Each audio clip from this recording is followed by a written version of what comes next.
कि तिब्बत में भूकंप से भारी तबाही मची हुई है। तिब्बत में भूकंप से अब तक 126 लोगों की मौत का आंकड़ा सामने आया है। 1000 से ज्यादा मकानों पर भूकंप का असर देखने को मिला। भूकंप से हुए नुकसान पर भारत ने दुख व्यक्त किया है। भारत ने कहा, पीड़ित परिवार के प्रति हमारी संवेदना।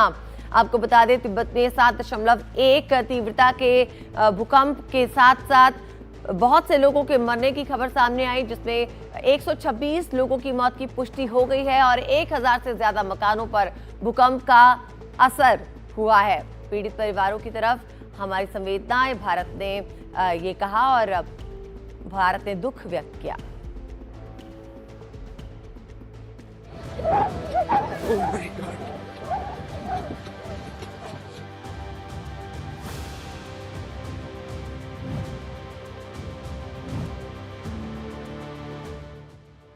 आज सुबह भारत और नेपाल में बहुत सारे लोगों की नींद भूकंप के झटकों से खुली।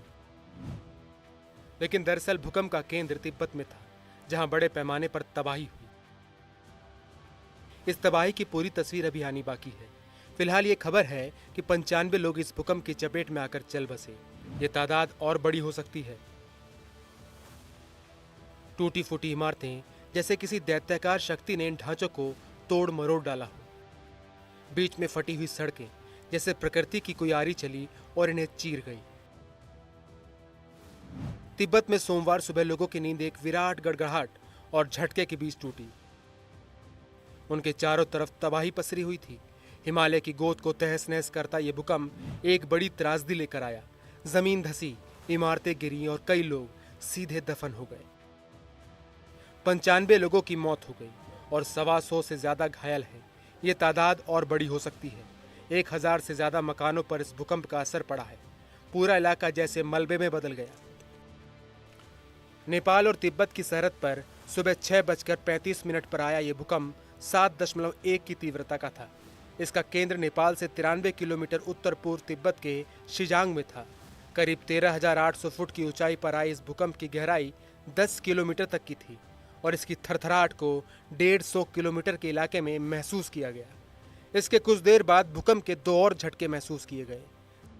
7:02 पर 4.7 की तीव्रता और 7:09 पर 4.9 की तीव्रता के इन भूकंपों से धरती फिर हिली। हालांकि जिस इलाके में यह भूकंप आया है वहां आबादी बहुत घनी नहीं है, वरना जान माल का नुकसान और ज्यादा हो सकता था। भूकंप के बाद से ही वहां राहत और बचाव का काम शुरू हो गया। मलबों से लोगों को निकाला गया जो अपनी तबाही के बाद रोते बिलखते नजर आ रहे थे। इस भूकंप के बाद चीन के माउंट एवरेस्ट का नजारा देखने के लिए जो सैलानी स्थल है उन्हें फिलहाल बंद कर दिया गया है। इस जगह को माउंट कोमोलांगमा के नाम से जाना जाता है। भूकंप के असर को यहां भी महसूस किया गया, लेकिन जान माल का कोई नुकसान नहीं हुआ। तिब्बत के जिस इलाके में तबाही मची है वो भूकंप के लिहाज से काफी संवेदनशील है। यहाँ धरती के नीचे भारतीय टेक्टोनिक प्लेट और यूरेशियन प्लेट टकराती हैं, जिससे टेक्टोनिक एक्टिविटी बनी रहती है और बड़े भूकंप का खतरा लगातार रहता है।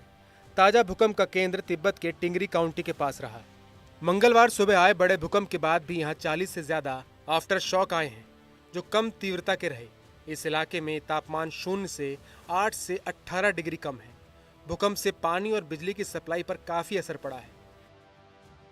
तिब्बत के इस भूकंप पर दलाई लामा ने अफसोस जताया। उन्होंने एक बयान जारी कर कहा, मैं इस भयावह भूकंप की बात सुनकर बेहद सदमे में हूँ। इससे बहुत सारी जिंदगियों का त्रासद अंत हो गया है। कई घायल हैं, घरों और संपत्ति को खासा नुकसान पहुंचा है। मैं उन लोगों के लिए प्रार्थना करता हूं जिनकी जान इस हादसे में चली गई और जो घायल हैं उनके जल्द स्वस्थ होने की कामना करता हूं।